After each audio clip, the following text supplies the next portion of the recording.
La team, en réalité, quand nous écoutons les analyses du professeur Franklin Nyamsi, nous constatons qu'il a raison sur toute la ligne. L'Occident a été trompé par Vladimir Poutine. Oui, Vladimir Poutine vient une fois de plus de mettre l'Occident dans une position inconfortable. Et quand on voit ça, on se dit, comment ces gens ont même fait pour nous coloniser? Si Poutine peut les avoir aussi facilement. Je tiens à vous dire que ce qui s'est passé entre Prigojine et Vladimir Poutine risque ne même pas être une tentative de coup d'État. Risque ne même pas être un piège contre M. Zelensky en Ukraine. Mais en réalité, c'était tout simplement un piège pour voir les véritables traits de la Russie. Il est important de vous dire que Prigojine est un ami intime de Vladimir Poutine. Donc c'est quelqu'un avec qui Poutine parle très souvent dans une intimité c'est-à-dire une intimité inexplicable pour certains proches de Poutine. Donc quand vous regardez donc Vladimir Poutine, Prigojine ou encore le président de la Biélorussie, ces trois-là ont une amitié intime. Ce qui veut dire ce sont ces trois-là qui sont bien placés pour faire un coup de piège, un coup de bluff. Et le coup de bluff cette fois-ci était celui de faire croire que Prigojine voulait faire un coup d'État. Et dans cette tentative de coup d'État, Vladimir Poutine lui devait donc voir tous les hommes forts de la Russie qui devaient de manière directe ou indirecte apporter leur soutien à Prigojine. Et Prigojine, lui, en retour, devait dans toute l'intimité retransmettre à Vladimir Poutine ceux qui ont trahi la lutte. Parce que Prigojine, lui, il est sûr et certain qu'il y a des traits dans le combat. Et en réalité, même si nous ne savons pas encore ce qui se passe, on peut dire avec certitude aujourd'hui qu'il y a certainement des traites et que dans quelques temps, nous allons certainement avoir une purge du côté du gouvernement russe et même dans l'armée. Mais à la grande surprise, les Européens n'ont rien compris. Sinon, comment vous pouvez m'expliquer que Prigojine peut quitter l'Ukraine, prendre les autoroutes de la Russie, prendre tous les autoroutes, passer 100 km, 200 km, 300 km, jusqu'à arriver dans la ville où il était sans que rien ne l'atteigne? Dites-moi, si Prigojine vient réellement faire un coup d'État, il suffit à Poutine de dire envoyez-moi 2 chasseurs d'élite là-bas et on va les bombarder avant même qu'ils ne vont arriver quelque part. On devait les finir sur l'autoroute. On les a laissés faire l'autoroute. À côté de ça, deuxième chose, comment vous pouvez m'expliquer que Prigojine, qui a pris toute une ville en disant que non, lui, c'est lui qui va... C'est-à-dire, il a pris toute une ville, il contrôle une ville. Et pourtant, en réalité, sa ville n'a que 5 blindés. Ce n'est pas avec 5 blindés que vous allez faire un coup d'État à la Russie. 5 blindés, chaque blindé prend tout au plus 5 personnes. Et quand on additionne les 5, on se retrouve à quelque chose, 6 blindés. Quand on additionne, on se retrouve à près de 30 personnes. Et même si on met à 100 personnes, est-ce que 100 personnes peuvent déstabiliser la Russie? Quand vous mettez tous les éléments, vous comprenez qu'en réalité, c'était tout simplement un piège. Et l'Occident est tombé dedans. Mais la Russie a gagné non seulement dans le fait que Vladimir Poutine connaît aujourd'hui les véritables traîtres qui sont dans son camp, mais il a aussi fait comprendre aux Russes qu'il a raison de faire la guerre. Parce qu'avec ça, vous avez directement vu l'Occident qui a fait de Prigojine, c'est-à-dire un héros. Ils ont fait de Prigojine un héros. La team, avant de continuer, essayez de vous laisser écouter d'abord Franklin Nyamsi, écoutez. Il y a un concept politique russe qu'on appelle la maskirovka. La maskirovka, c'est-à-dire une manœuvre pour tromper l'ennemi, en donnant à l'ennemi l'impression qu'on s'oppose entre nous. Pour ceux qui ont vécu dans les quartiers populaires africains, c'est une manœuvre qui est souvent utilisée par les voyous quand ils veulent escroquer les passants. Comment les voyous font? Ils voient des gens qui passent là avec des sacs, avec des porte-monnaies, etc. Ils organisent une bagarre artificielle entre eux. Comme les gens vont s'attrouper autour de la bagarre et que les gens vont être distraits, il y en a d'autres qui en profitent pour retirer les porte-monnaies, voler les marchandises et se barrer. Pendant que les gens sont distraits par la bagarre, la fausse bagarre, eh bien ils se font plumer. Ceux qui ont connu, qui connaissent les marchés les plus populaires d'Afrique connaissent ce coup des bandits. C'est pour ça que quand vous marchez dans un marché et qu'il y a une bagarre dans le marché, éloignez-vous. Parce que cette bagarre n'est pas forcément toujours une vraie bagarre. Les bandits organisent souvent des bagarres entre eux pour tromper les ménagères qui passent avec leur panier, avec leur porte-monnaie. Les pères de famille distraits qui viennent d'avoir leur salaire à la fin du mois et qui viennent passer sur la place du marché. On organise une fausse bagarre. Vous voyez souvent aussi les escrocs avec des petites tables où ils jouent. Ils jouent à faire gagner de l'argent aux gens. Ceux qui gagnent de l'argent là sont des bandits avec eux. Toi tu passes là, tu as 10 000, tu as un petit 5 000 francs CFA dans ta poche. Et tu vois quelqu'un qui gagne 20 000 devant toi. Donc tu te dis, vraiment Dieu est grand. Je suis tombé sur une bonne affaire. Je vais jouer les 5 000 si je vais au moins avoir 20 000. Je vais garder 15 000 pour moi et faire 5 000 de courses comme envoyer faire. En fait, celui qui gagne là, c'est un bandit. Il est avec celui qui organise. Quand toi tu joues, tu perds. Et on prend tes 5 000. C'est tout. Donc, en politique russe, ça s'appelle la maskirovska. Alors la maskirovska, c'est quoi? C'est l'organisation d'un pseudo-coup d'État pour que les traîtres qui sont dans le pays et qui veulent profiter de ce coup d'État sortent et viennent participer. Comme ça, on dit, ah d'accord. Donc tu étais là, déjà, toi tu voulais faire un coup d'État. Ah oui, ok, d'accord. Donc la maskirovska, c'est en fait l'organisation d'un conflit artificiel ayant pour but de débusquer les ennemis intérieurs.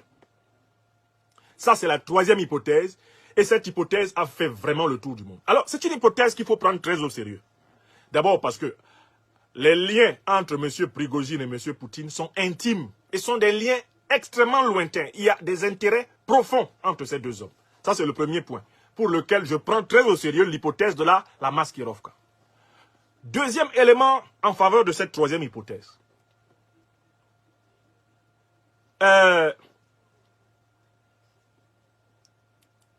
On n'a pas de preuve que le sang a coulé entre les deux camps. C'est quand même pas possible que entre Rostov-sur-le-Don, dans le sud de la Russie, et Moscou, il y a pratiquement plus de 1000 kilomètres. C'est pas possible qu'une organisation militaire de 25 000 hommes, face à une armée qui en compte des millions, traverse du sud vers le nord 1000 kilomètres sans qu'il y ait des combats acharnés, sans qu'il n'y ait au moins quelques centaines de morts.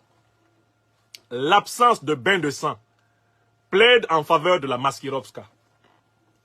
C'est-à-dire que c'est une opération qui a été organisée pour faire sortir tous ceux qui en Russie espèrent renverser Poutine. D'une certaine façon, on peut dire que Prigojine a servi d'appât pour faire sortir ceux qui veulent renverser Poutine, afin de les écraser ensemble. La maskirovska. C'est une manœuvre extrêmement connue, nous dit-on, dans le milieu politique russe. Et en effet, le discours que le président Poutine a prononcé n'a cité nulle part nommément Prigojine. Il n'a pas cité Prigojine. Par ailleurs, il a présenté les éléments de Wagner comme étant des héros. Il a dit qu'ils sont des héros. Il a dit, certes, certains d'entre eux ont été amenés dans une trahison. Mais il n'a pas diabolisé totalement Wagner. Et, j'insiste là-dessus, Loukachenko, le président biélorusse, mais écoutez, la Biélorussie, c'est une puissance vassale de la Russie. C'est la Russie qui vient de doter la Biélorussie d'armes nucléaires. Donc en fait, Loukachenko, c'est la voix de Poutine. Tout comme, d'une certaine façon, Prigojine est la voix de Poutine. Donc en fait, la négociation Loukachenko-Poutine Prigojine, c'est une conversation entre gens qui se connaissent. Et il n'y a pas mieux que ces trois-là pour organiser une magnifique maskirovska en Russie. Ils se connaissent par cœur. N'est-ce pas? Donc, beaucoup d'analystes que j'ai lus, et très sérieux, plaident pour une maskirovska. Alors, dans une maskirovska, il peut y avoir quelques vies humaines sacrifiées, hein, parce que l'information n'est pas donnée à tous les niveaux de l'appareil d'État quand il y a une manœuvre de cette nature. Moi, quand je vois ce qui s'est passé hier, je n'ai pas observé une débauche extraordinaire de forces de l'armée russe pour étouffer Wagner. L'armée russe n'a pas déclenché ses moyens aériens exceptionnels pour étouffer Wagner. L'armée russe n'a pas envoyé un bataillon terrestre pour attendre Wagner sur le chemin. et faire la peau à Wagner. Quand moi j'ai vu ça, j'ai dit que l'hypothèse de la Maskirovka est la meilleure des trois hypothèses. C'est la meilleure des trois hypothèses. Vous comprenez? Parce que on ne peut pas mener un coup d'État à l'intérieur d'une puissance aussi importante à si peu de frais.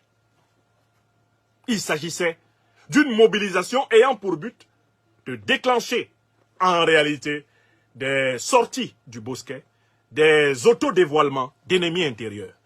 Il s'agissait d'une manœuvre pour pousser l'ennemi intérieur à pointer du nez et à être pris. Et il est certain que les 48 heures qui se sont passées en Russie vont permettre au régime du président Poutine de procéder à une purge comparable à celle d'Erdogan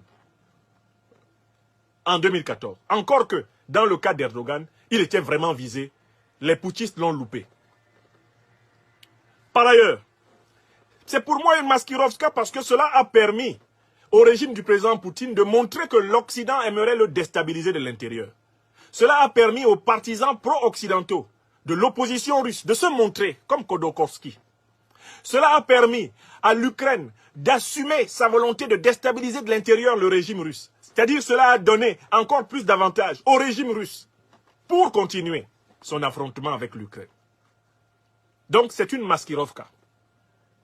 Mais, globalement, tout ceci n'est pas pour améliorer, c'est évident, l'image de la Fédération de Russie.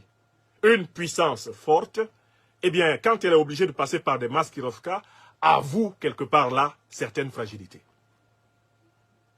Et c'est comme ça que je conclus le deuxième point. Je vous ai fait les trois scénarios. Pour moi, le scénario le plus sûr, c'est le troisième, la Maskirovka. En raison de l'absence d'effusion de sang, l'absence de combat, en raison de l'accord, qui en réalité est un accord de famille, parce que c'est la même famille politique. Quand vous finissez d'écouter Franco Nyamsi, nous sommes d'accord qu'ici, les Européens ont fait de Prigojine un héros. Pour eux, Prigojine était l'homme là qui allait libérer la terre, l'homme là qui allait libérer l'Ukraine, l'homme là qui allait libérer l'Europe, il allait faire un coup d'État. Et pourtant, ils oublient une chose. Prigojine est plus dangereux que Vladimir Poutine. Prigojine est plus dangereux que Vladimir Poutine. Si c'est Prigojine qui est aux commandes de la Russie, l'Ukraine va prendre une bombe nucléaire rapidement. Prigojine, lui, ne perd pas le temps, il ne réfléchit pas. Vladimir Poutine, c'est un homme qui a un cœur sur la main, c'est un homme qui est bon, qui réfléchit, qui a un cerveau. Prigojine, à la place de Vladimir Poutine, un temps de il va lancer une bombe nucléaire. Donc ce n'est pas lui qu'on doit aujourd'hui acclamer pour qu'il vienne à la tête de la Fédération de la Russie. Mais tout compte fait, il n'y a aucune explication ici qui peut nous dire que c'était une véritable tentative de coup d'État. Parce que tous les éléments montrent qu'on ne peut pas faire un coup d'État contre un pays comme la Russie avec ce nombre insuffisant de militaires, avec seulement 5 blindés, avec quelques hommes, et penser que les gens vont quitter de l'autoroute pendant les 400 km, 1000 km, et que vous allez entrer dans les villes sans que Vladimir Poutine, lui, ne vous pêche à partir des autoroutes. C'est-à-dire, il vous laisse arriver quand vous partez, avec tous les services de renseignement que la Russie a, avec tous les membres du KGB que la Russie a. Mais les gars, disons... Et en réalité, quand vous écoutez ça, Prigojine n'a jamais attaqué Vladimir Poutine. Et Vladimir Poutine, lui aussi, n'a jamais attaqué directement Prigojine. C'est trop facile. Et vous pensez qu'il peut vraiment avoir une véritable tentative de coup d'État? Prigojine peut vraiment faire une vraie tentative de coup d'État? Et après, il décide de partir comme ça? Quand on a négocié, on part, je pars. Est-ce que s'il passe, qu'est-ce qui va se passer après? Il sait très bien. S'il a essayé de faire une tentative de coup d'État, soit il va jusqu'au bout, soit il arrête. Mais s'il arrête, Poutine va finir avec lui. Et Prigojine le sait très bien. Donc, c'était que de la marmaille. Nous sommes tombés dedans, mais ce n'était que de la marmaille. Ce n'était que de la marmaille. La team, ceci étant dit, à vous de me donner vos analyses et on se voit pour une prochaine vidéo.